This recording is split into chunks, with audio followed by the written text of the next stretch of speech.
Block 1. The night air pressed against my skin like a damp cloth as I hurried down the dimly lit street. My footsteps echoed against brick buildings, their facades blurring into shadows. A distant siren wailed, then faded, swallowed by the city's endless hum. 3 blocks to go until I reached the safety of my apartment, my sanctuary from the world that seemed determined to crush me beneath its weight. I clutched my worn leather bag tighter against my side. Inside, nestled between crumpled receipts and half-empty lip balms, lay an envelope containing every dollar I'd managed to save over 6 months of double shifts. $843. Not enough to escape this city, but enough to pay next month's rent and maybe, finally, fix the rattling sound in my ancient Toyota. Small dreams, but they were mine. My phone buzzed. A text from Ellie, my roommate. "Where are you?" He came back, asking questions. Said he knows. My lungs seized. He couldn't know. No one knew except Ellie, and she wouldn't tell. Couldn't tell. I'd been careful, covering my tracks since I'd taken Leo's money and disappeared. Not stolen, I reminded myself. Reclaimed. After what Leo did to me, after the bruises and lies and empty promises, that money was the least he owed me. I quickened my pace, my worn sneakers slapping against wet pavement. Rain had fallen earlier, leaving the streets glistening under streetlights that flickered like dying stars. The coffee shop where I'd been working double shifts for the past 3 months was 20 blocks behind me now. My fingers ached from hours of serving overpriced lattes to people who looked through me as if I were made of glass. A car engine growled behind me, headlights washing the sidewalk in harsh white light. I didn't turn. In this neighborhood, you learn to keep your eyes forward, your pace steady. Show no weakness. The car slowed, matching my stride. My heart hammered against my ribs. Leo didn't own a car, but he had friends who did. "Miss." A deep voice cut through the night air. Male, authoritative, the kind of voice that expected to be obeyed. I hesitated, caught in that moment of indecision that could mean the difference between safety and danger. The car, sleek, black, expensive, pulled alongside me. The window lowered silently, revealing only darkness within. "I believe you dropped this." A gloved hand extended from the window, holding something that caught the light. My wallet. The cheap faux leather one with the broken zipper that I'd had since college. I patted my bag frantically, feeling for the familiar bulge. Gone. I began, then stopped. Taking a step closer, I peered into the shadow of the car. "Thank you." As I reached for the wallet, his face emerged from the darkness, strong jawline, clean-shaven. Eyes that reminded me of storm clouds. Gray, watchful, electric with hidden energy. His suit was impeccable, the kind that cost more than my annual rent. A thin scar traced a path from his right temple to his cheekbone, the only imperfection on a face that seemed carved from cold marble. "You should be more careful," he said, his voice low and controlled. "These streets aren't safe after dark." Something about him, his posture, the quiet authority in his tone, the way his gaze moved beyond me to scan the street, reminded me of the detectives who had taken my statement after the break-in at my previous apartment. A cop. Not in uniform, but something about him radiated law enforcement. Relief flooded through me. Not Leo. Not one of his friends. Just a plainclothes officer doing his job. "Are you all right, miss? You look..." His eyes narrowed slightly, assessing. Frightened.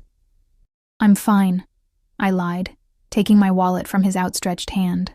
Our fingers brushed, and I noticed how warm his were compared to the night air. "Thank you, officer." A slight pause. Something flickered across his features. Amusement? Surprise? But it vanished so quickly I thought I might have imagined it. The driver, a broad-shouldered silhouette in the front seat, shifted slightly. "Where are you headed?" he asked, ignoring my assumption about his profession. "Home." The word came out before I could stop it. I never told strangers where I lived. Never. The city had taught me that lesson the hard way. He nodded, as if confirming something to himself. 3 blocks east? The Westmore building? Ice slid down my spine. How did he know? I hadn't told anyone my new address except my boss and Ellie. "How did you..." Your ID, he said smoothly, gesturing to the wallet in my hand. I checked to see who it belonged to. Of course. My driver's license still showed my current address. Still, something felt off. Wrong. The hair at the nape of my neck prickled with warning. Let me drive you, he offered, pushing open the door.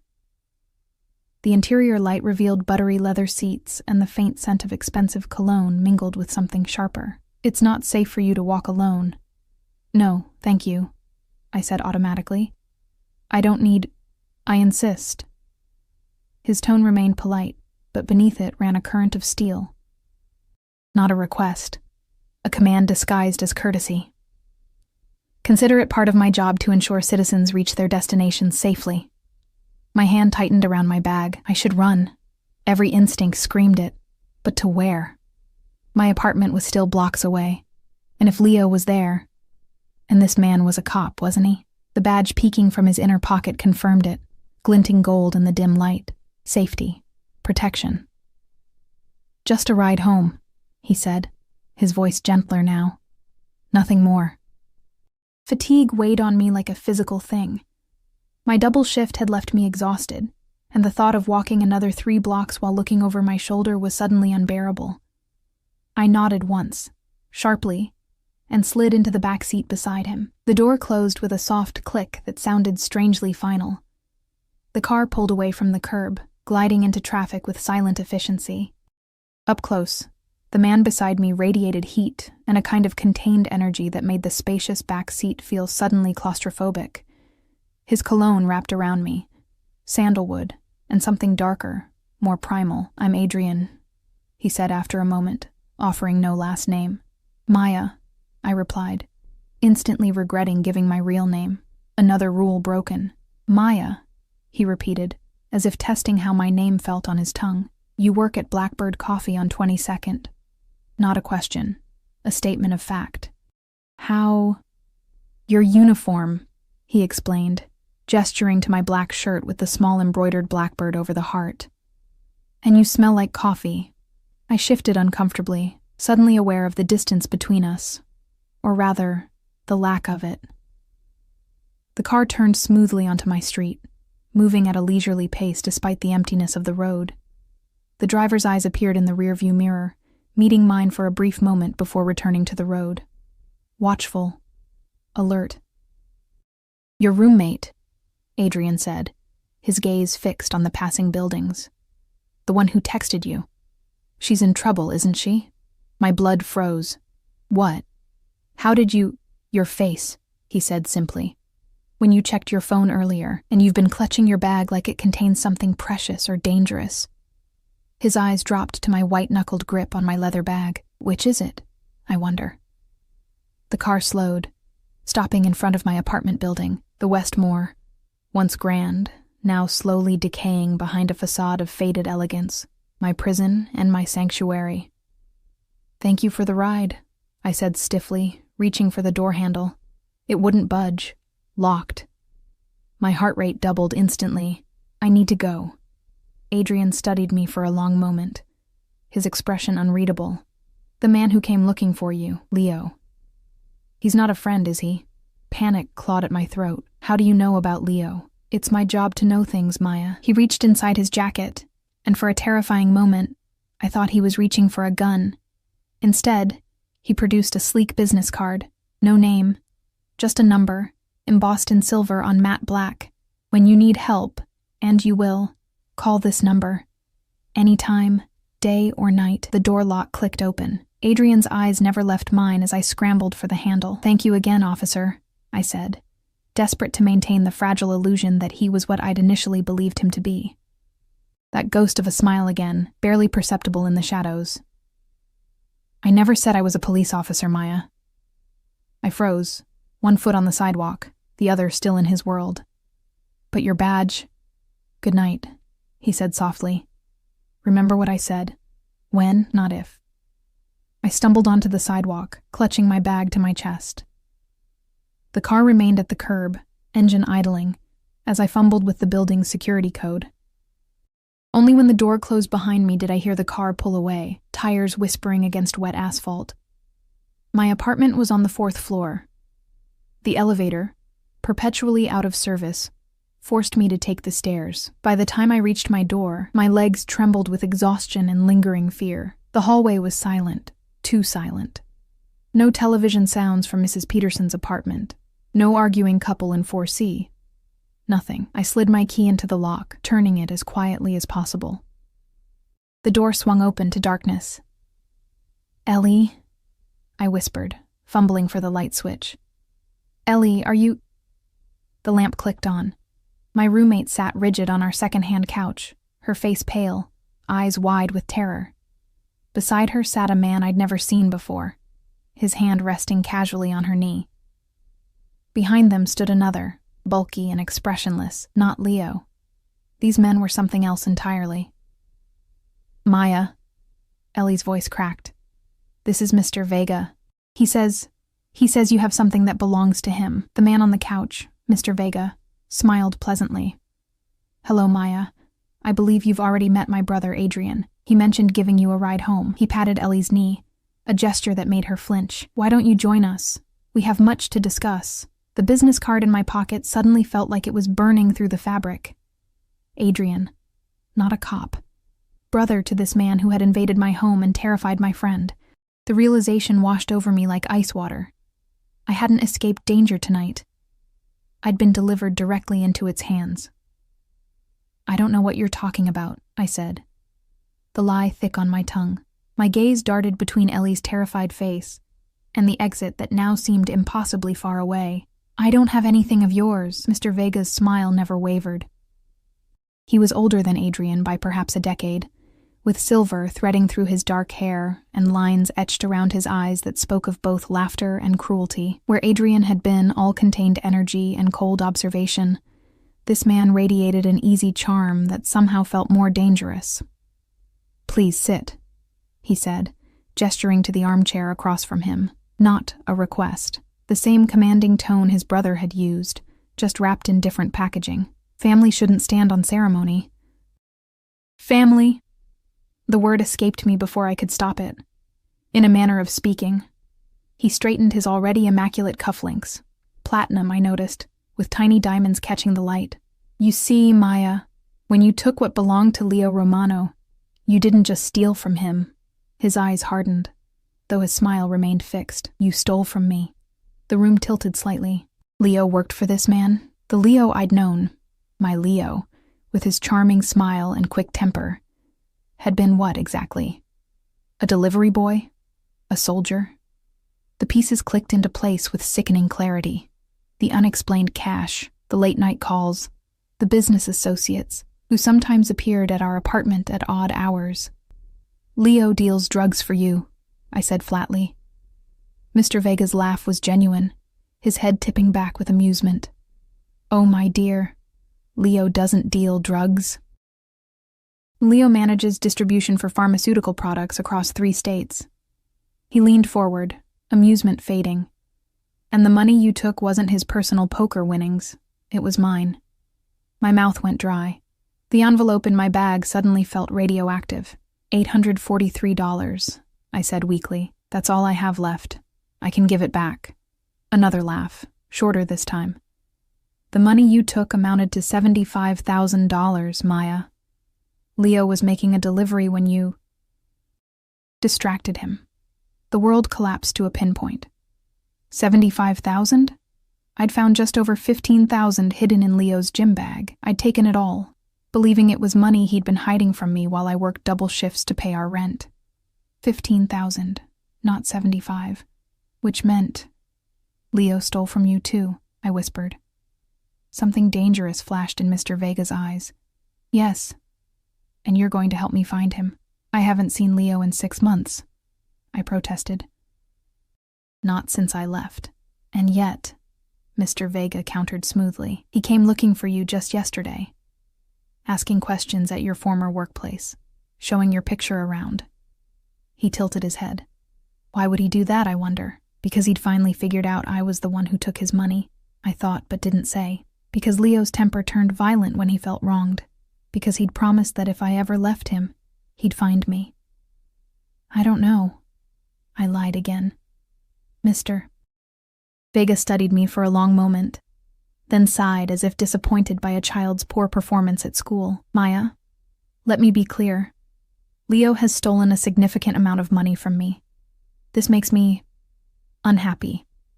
He gestured to Ellie, who had gone completely still beside him. I would prefer not to extend this unhappiness to others in your life. The threat hung in the air, undisguised. I swallowed hard, feeling the walls of my carefully constructed new life crumbling around me. What do you want from me? My voice sounded distant, as if it belonged to someone else. Your assistance, Mr. Vega said simply. You know Leo, his habits, his hideouts, his weaknesses. His smile returned, shark-like. You're going to help us find him, and if I refuse? The bulky man standing behind the couch shifted slightly. Mr. Vega didn't even glance in his direction. That would be unfortunate, he said softly. For everyone. My gaze met Ellie's. Tears streamed silently down her face. We'd been friends since freshman year of college, sharing cheap wine and cheaper dreams. She'd taken me in without question when I showed up at her door 6 months ago, bruised and terrified. I couldn't let her pay for my mistakes. Fine, I said, defeat coding each syllable. I'll help you find Leo. Mr. Vega clapped his hands together once, the sound sharp in the tense room. Excellent. We begin tomorrow. He stood, buttoning his suit jacket with practiced ease. Pack a bag. Enough for a few days. What? No, I have work. Your employment at Blackbird Coffee has been terminated, he said, as casually as if commenting on the weather. A generous severance has been arranged. Horror crawled up my spine. You can't just... I already have. He checked his watch. Platinum, matching his cufflinks. Be ready at 9 tomorrow morning. My brother will collect you, Adrian. The not cop who had delivered me into this nightmare. Anger flared, briefly outshining fear. And Ellie? I asked, struggling to keep my voice steady. We'll remain here, comfortable and unharmed, provided you cooperate. Mr. Vega moved toward the door, his silent companion following. Consider her my insurance policy. He paused at the threshold, turning back to me with that same pleasant smile that never reached his eyes. Oh, and Maya? The money you took from Leo. I'll be requiring that back as well. His gaze dropped meaningfully to my bag. All of it. After they left, the silence in the apartment was deafening. Ellie collapsed into tears, her body shaking with sobs. I rushed to her, pulling her into my arms, whispering apologies that felt hollow even to my own ears. Who are they? She asked between sobs. I don't know, I admitted. But they're dangerous, Ellie. More dangerous than I realized. I didn't sleep that night.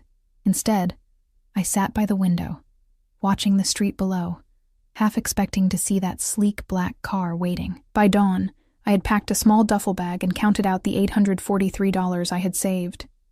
A pittance compared to what I apparently owed. At precisely 8:59 the next morning, a different car pulled up outside our building. A matte gray SUV with tinted windows. I kissed Ellie's cheek, promised her everything would be okay, and made her swear to call her parents in Connecticut if she didn't hear from me within 3 days. Adrian was waiting in the back seat when I slid in beside him, his expression as unreadable as the night before.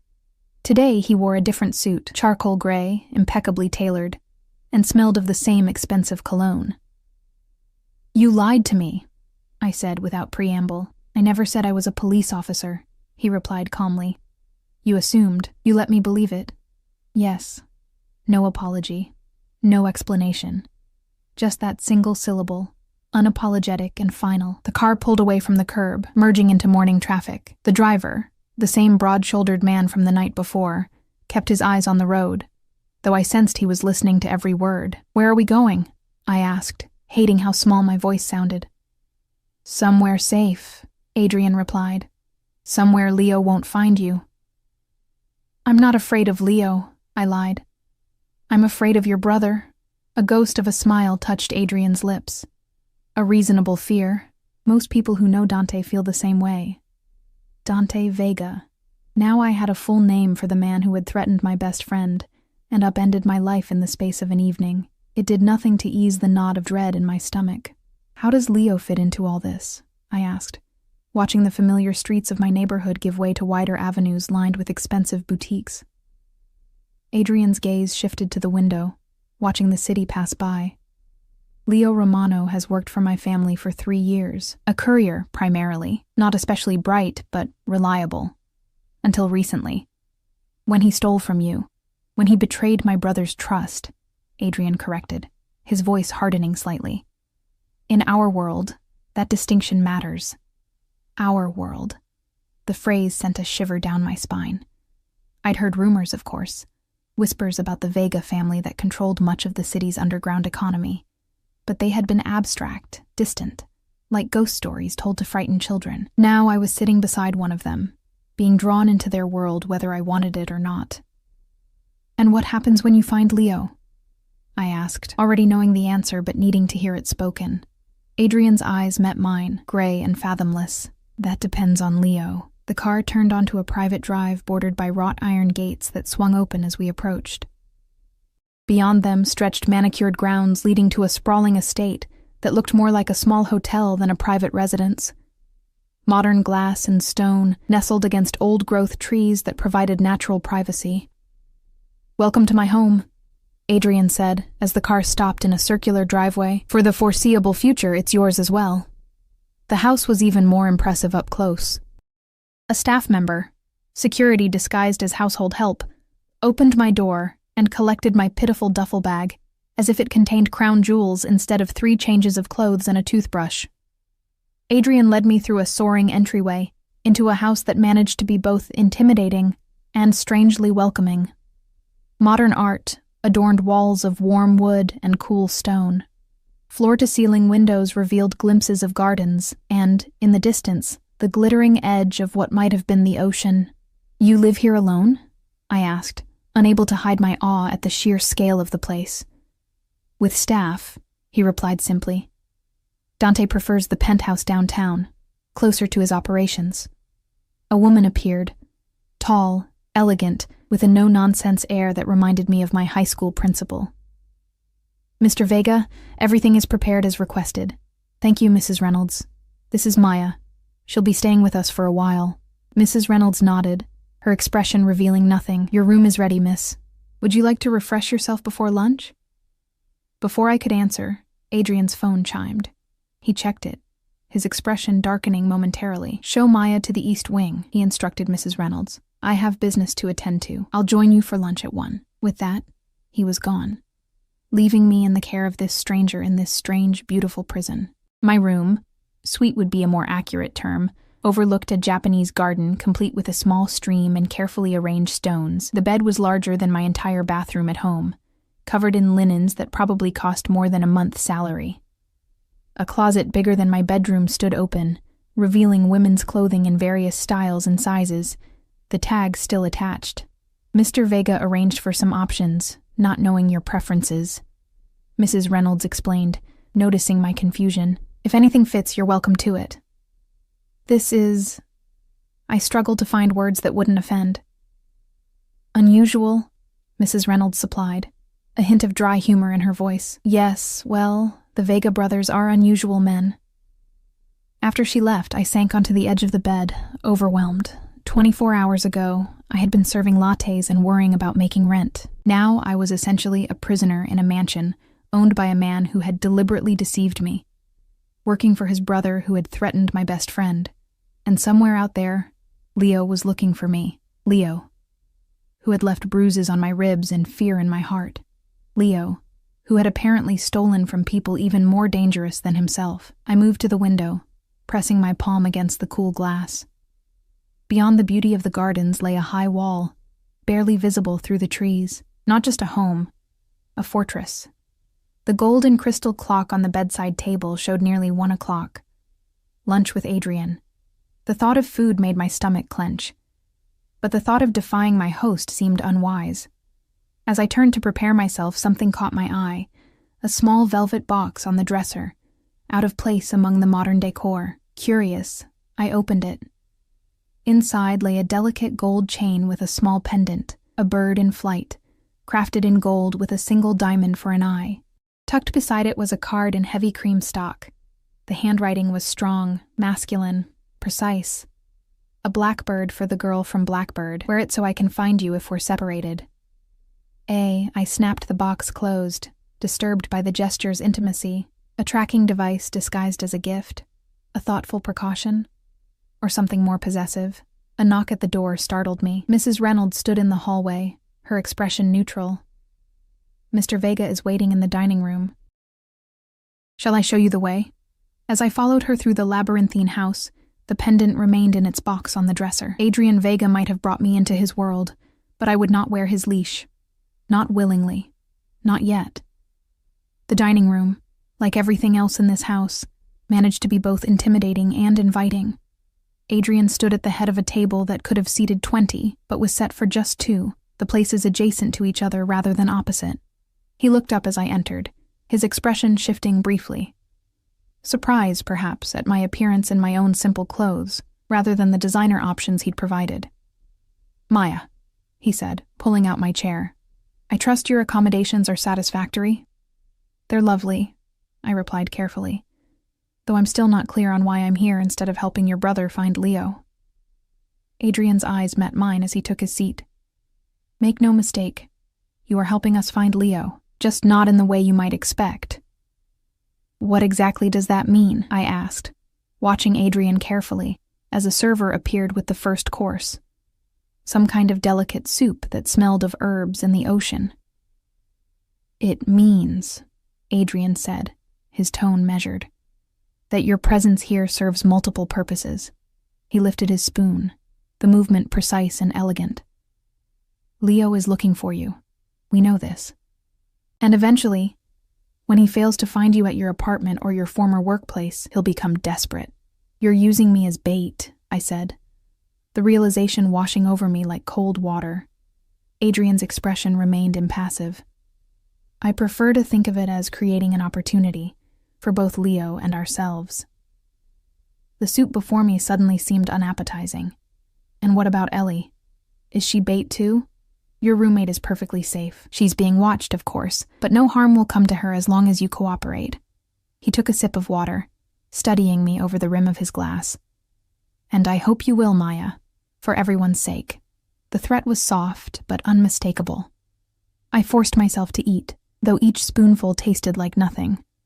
My mind raced, calculating possibilities, escape routes, leverage I might find, but the truth was painfully clear. I was outmatched in every way. Tell me about Leo, Adrian said after a few minutes of silence. How did you meet? The question caught me off guard. At a bar, downtown. I was out with friends, celebrating finishing my degree. The memory felt like it belonged to someone else now. That carefree girl with dreams and ambitions, before life had hardened her edges. He bought me a drink, made me laugh, seemed normal. And when did you realize he wasn't? I pushed the soup away, my appetite gone completely. 3 months in. He lost his temper over something small. I burnt dinner, I think. Threw a glass against the wall. I swallowed hard.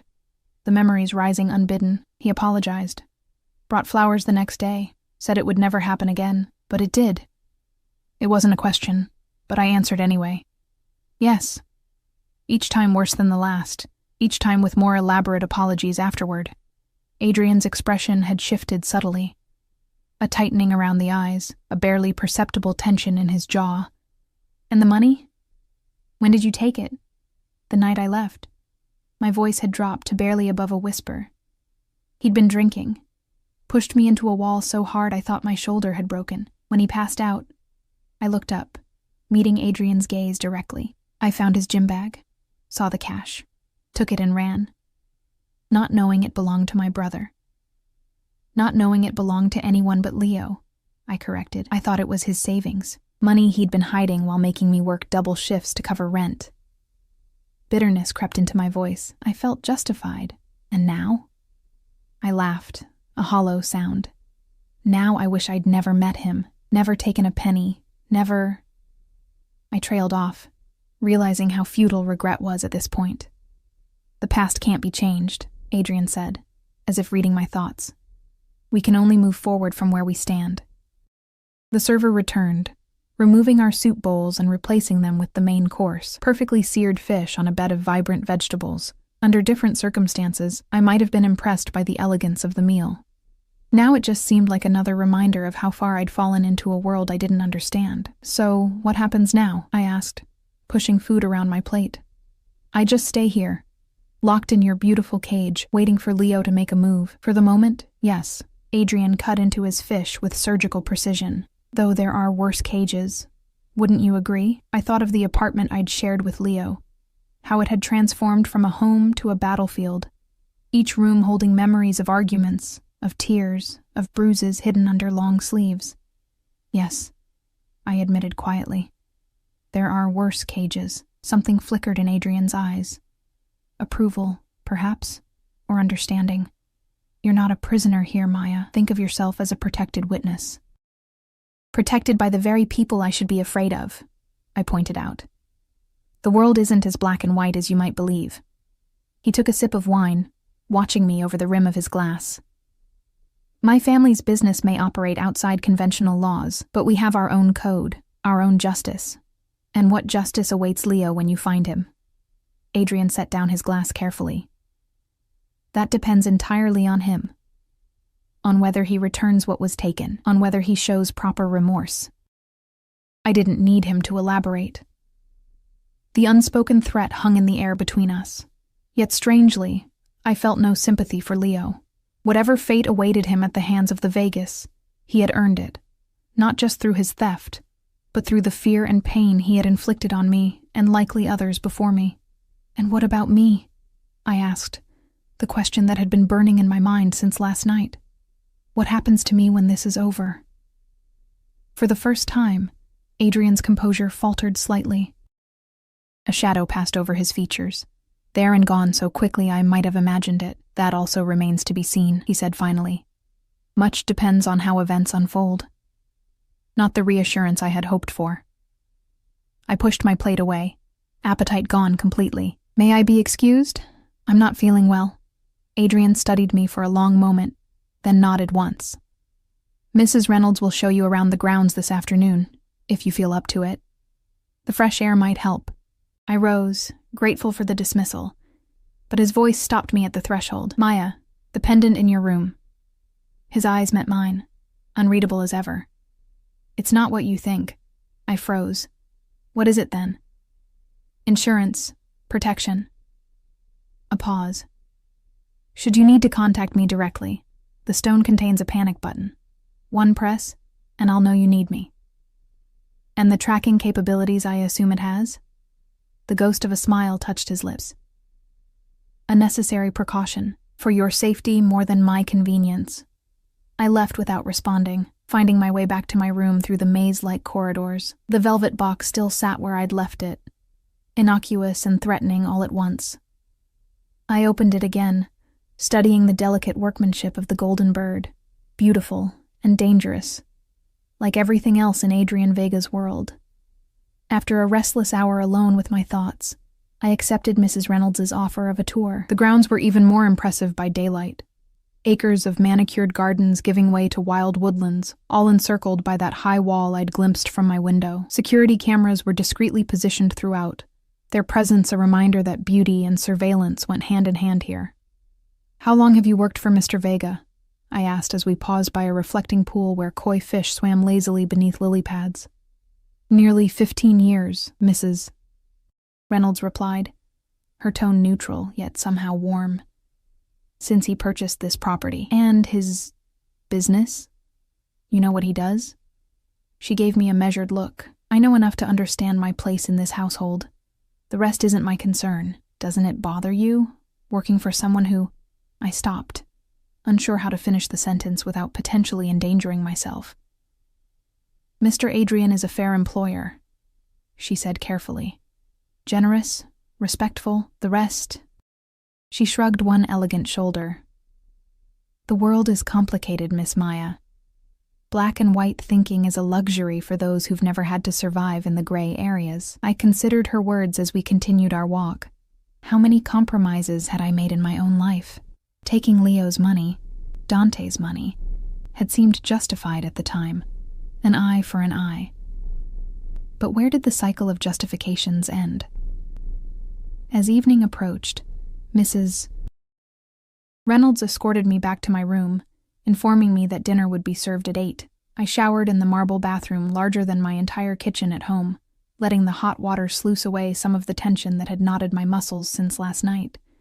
Wrapped in a plush robe, I surveyed the closet of new clothing. Pride urged me to continue wearing my own clothes, shabby as they might appear in these surroundings. But practicality won out. I selected a simple black dress that fit surprisingly well, paired with flat shoes I could run in if necessary. Always plan for escape, a lesson Leo had taught me unintentionally. As I fastened the dress, my gaze fell once more on the velvet box. Insurance. Protection.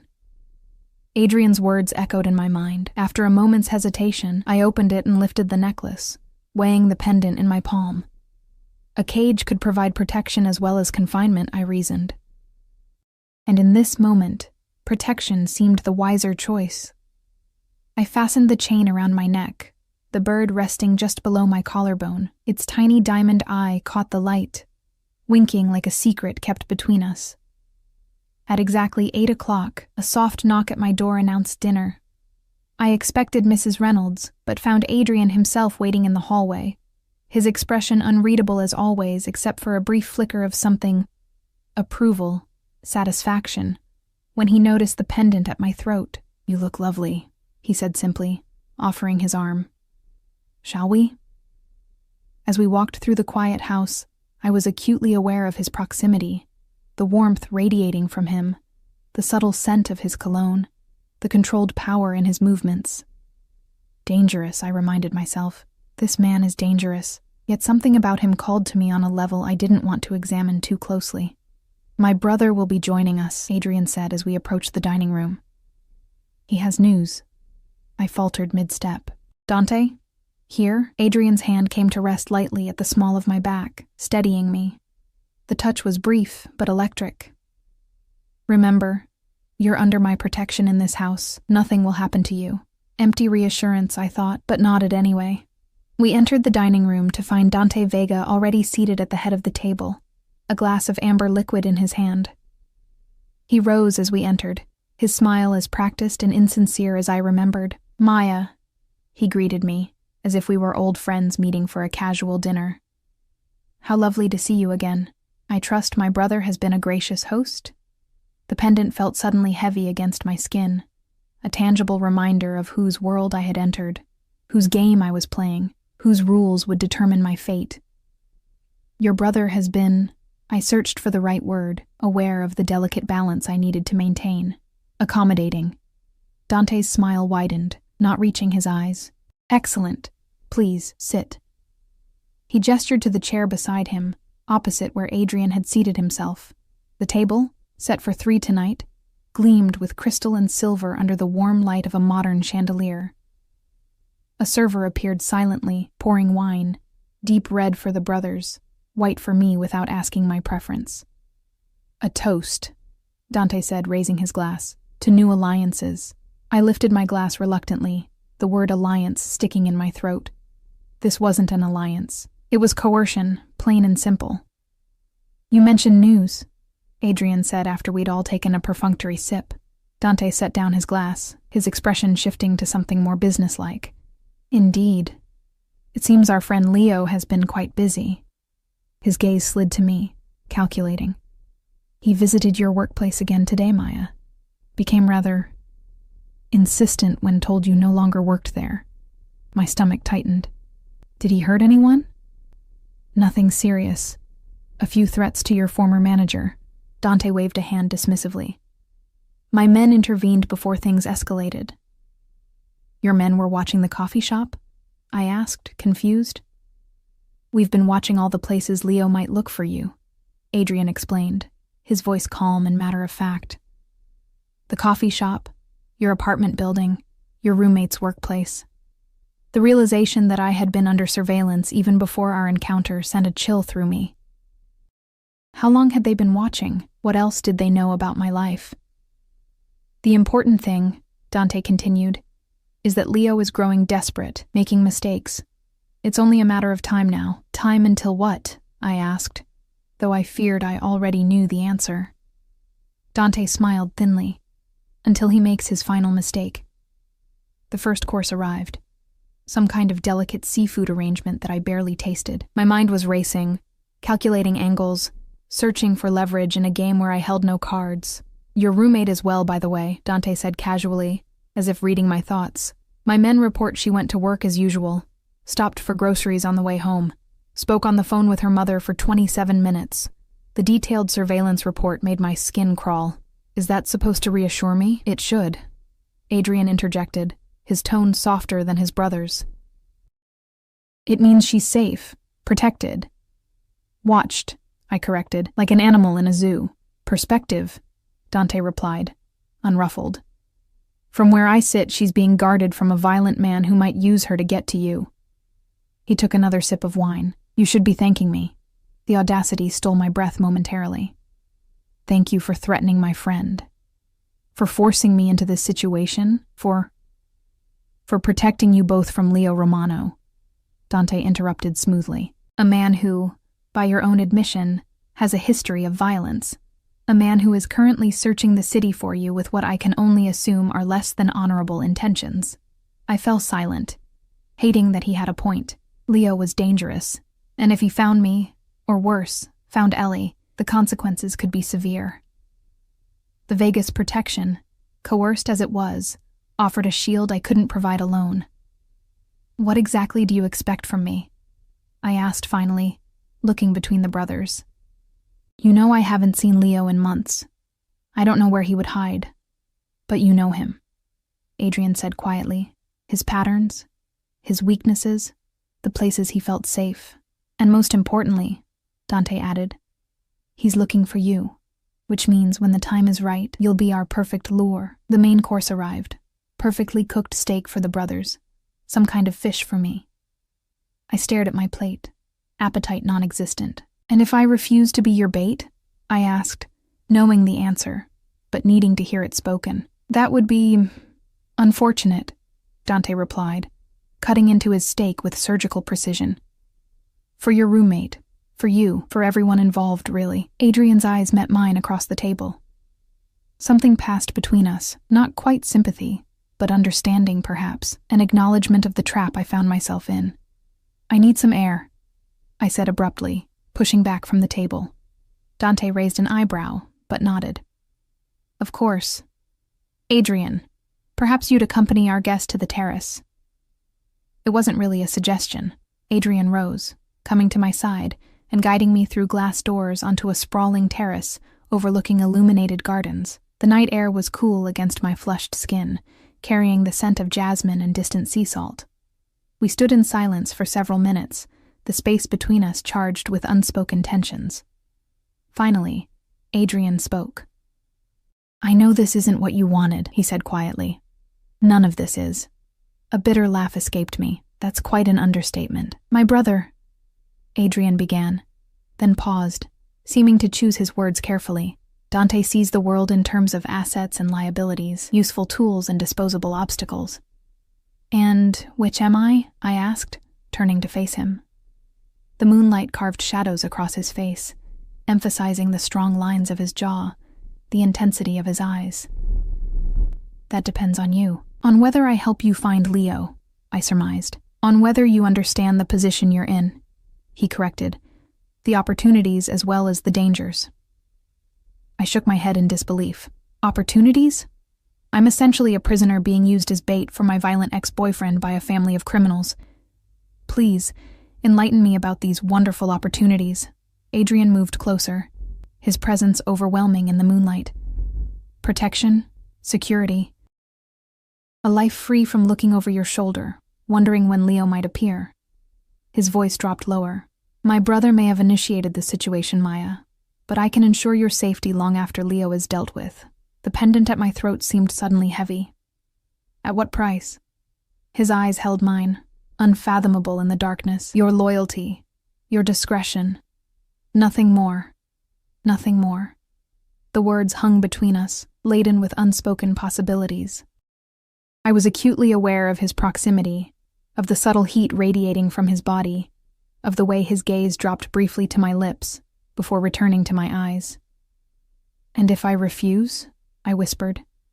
"You won't," he said simply. Not a threat, but a certainty that sent a confusing shiver down my spine. The glass door slid open behind us, breaking the moment. Dante stood silhouetted against the dining room light. "If you're finished with your private conversation," he said, an edge to his voice I hadn't heard before, "we have business to conclude." We returned to the dining room, the air thick with tension. Dessert had been served, some elaborate confection I couldn't bring myself to touch. "Tomorrow," Dante said without preamble, "you'll make a phone call to your roommate. Tell her you're safe but staying with a friend for a few days. Tell her to inform anyone who asks, especially Leo, that you've gone to visit family in..." He paused, consulting his phone. "Michigan. Your mother still lives there, correct?" The casual mention of my mother sent a jolt of fear through me. How much did they know about my family? "Yes," I admitted quietly. "Good. This information will filter back to Leo eventually. When it does, he'll have two choices: believe it and expand his search, or disbelieve it and increase pressure on those closest to you. Either way, his movements will become more predictable. And then?" I asked. Dante smiled thinly. "And then we spring our trap." The rest of the dinner passed in a blur of tension and forced pleasantries. Dante departed shortly after, leaving me alone with Adrian once more. The relief I felt at his brother's absence disturbed me, as if Adrian's brand of danger was somehow preferable to Dante's. "You should rest," Adrian said, as we walked back toward my room. "Tomorrow will be challenging." We stopped at my door, the moment suddenly awkward, poised between captor and captive, protector and protected. Something else simmered beneath the surface, an attraction I didn't want to acknowledge but couldn't fully deny. "Why did you let me believe you were a police officer?" I asked abruptly. "That first night, when you picked me up." A shadow of something, regret, perhaps, crossed his features. "Would you have gotten into my car if you'd known the truth?" "No." "Then you have your answer." He reached out, his fingers lightly brushing the golden bird at my throat. The contact sent electricity racing across my skin. "I did what was necessary to keep you safe." "Safe for your brother's purposes," I corrected bitterly. Adrian's expression hardened slightly. "For now, yes. But remember what I told you on the terrace, Maya. This situation is temporary. Leo will be found. Debts will be settled." His voice dropped, becoming intense. "What comes after? That path is still being written." Before I could respond, he stepped back, the professional mask slipping back into place. "Sleep well," he said formally. "I'll see you in the morning." As I closed the door behind me, I leaned against it, my heart racing with confusion and fear. And something else I didn't dare name. The pendant felt warm against my skin, a tether binding me to Adrian Vega and his dangerous world. Tomorrow I would make a phone call that would set a trap for Leo. I would become complicit in whatever fate awaited him. And somewhere in that process, I would have to decide who I feared more: the devil I knew, or the devil whose house I now called home. Morning arrived with pale sunlight filtering through gauzy curtains. I'd slept fitfully, dreams filled with shadowy figures and golden cages. The pendant remained at my throat. I hadn't taken it off before falling into bed, too exhausted by fear and uncertainty to bother. A soft knock at the door announced Mrs. Reynolds, bearing a tray of coffee and pastries. "Mr. Vega requests your presence in his study at 10, she informed me, setting the tray on a small table by the window. "The call to your roommate will be arranged then." I nodded, grateful for the coffee if nothing else. "Mrs. Reynolds," I said as she turned to leave, "if you were in my position, what would you do?" She paused, considering me with those shrewd eyes that seemed to see more than they revealed. "I would remember that in this world, survival often depends on choosing the right allies." A ghost of a smile touched her lips. "And I would observe that Mr. Adrian rarely takes personal interest in business matters." With that cryptic response, she left me to my coffee and my thoughts. At precisely 10 o'clock, I made my way to Adrian's study, having dressed in simple jeans and a sweater from the provided wardrobe. The house was quiet, staff moving like shadows through sunlit corridors. The study, like everything in this house, balanced intimidation and comfort. Floor-to-ceiling bookshelves lined one wall, filled with leather-bound volumes that appeared well-read rather than decorative. A massive desk of dark wood dominated the space, behind which Adrian sat reviewing documents. He looked up as I entered, his expression warming slightly. "Maya, thank you for being prompt. Please sit." I took the chair across from him, noting the phone positioned between us. "Is your brother joining us?" I asked, unable to keep the tension from my voice. "Dante has other matters to attend to today," Adrian replied, and I tried not to show my relief. "I'll be overseeing this conversation." He pushed a notepad toward me, covered in his precise handwriting. "These are the key points to cover with your roommate. Keep the call brief. Natural. Remember that Leo may already be monitoring her phone." The thought sent a chill through me. Poor Ellie. Caught in this dangerous game because of my choices. And if she tells me something's wrong? If Leo has already found her? Then we adjust our strategy. Adrian's tone was calm, but I noticed his hand tense slightly on the desk. "But my men report all was quiet at your apartment this morning." Ellie left for work as usual. I picked up the phone, dialing with trembling fingers. 3 rings, then Ellie's voice, breathless and wary. "Hello?" "Elle, it's me," I said, striving for normalcy despite Adrian's watchful gaze. "Maya! Oh my God, are you okay? Where are you?" Relief and panic mingled in her voice. "I'm fine, I promise. I'm staying with a friend for a few days." I glanced at Adrian's notes, following the script. I just needed some time to sort things out after everything. "Is this about those men? The ones who came to our apartment?" Ellie's voice dropped to a whisper. "Maya, they were scary. The older one. He made threats." Adrian's eyebrows rose slightly at this, but his expression remained neutral. "I know, Elle, and I'm so sorry you got caught up in this. But I'm handling it. I promise." I swallowed hard. "Listen, if anyone asks, especially Leo, tell them I went to visit my mom in Michigan, okay? I just need some space from everything." A pause. "Leo came by yesterday. He was not good, Maya. He tore through our place looking for something. Said you'd taken what belonged to him." Adrian leaned forward at this, clearly interested. "What did you tell him?" I asked, my heart racing. "That I hadn't seen you in days, that I didn't know where you were." Ellie's voice cracked. I don't think he believed me. Adrian scribbled something on a notepad, then turned it toward me. "Ask what he was looking for specifically." "Did he say what I supposedly took? What he was looking for?" I asked, trying to keep my voice casual. "He kept talking about a flash drive. Said it was worth more than money." Ellie's voice dropped even lower. "Maya, who are you really with? Are you safe? Blink twice if you're being held against your will." Despite everything, a small laugh escaped me. "This isn't a video call, Elle, and yes, I'm safe." I met Adrian's eyes as I said it, surprised to realize I meant it, at least partially.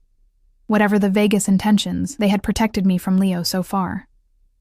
"I'll call again soon," I promised. "Just be careful, okay?